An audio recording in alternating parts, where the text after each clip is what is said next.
want to ask you to discuss how debtors are treated differently depending upon what class they come from. And you give some great examples, such as in England, and we see the same thing today. Absolutely. Bank of America versus a person who took a bad mortgage. Exactly, or AIG versus someone with a student loan. Yes, and one thing I discovered, I mean, that point about violence is critical. When you have debts between equals, they really are just a promise, and promises, of course, could be renegotiated when circumstances change.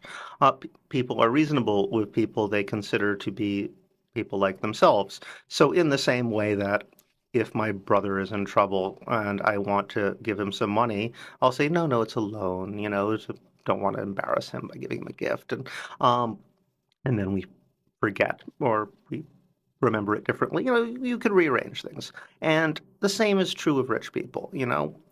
Back to the earliest Mesopotamian documents, you'll see these things saying, well, of course, we're both gentlemen. You're not going to charge me interest on this, are you?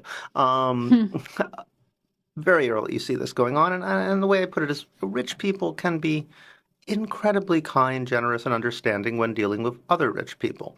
I even call it the communism of the rich at one point. Of course, it's from each according to their abilities to each according to their needs. We'll work something out. And that's what we saw in 2008, where they made trillions of dollars worth of debt vanish through the waving of various complicated magic wands of one sort or another. Now, when it's a debt that you owe them, on the other hand, suddenly it's sacred.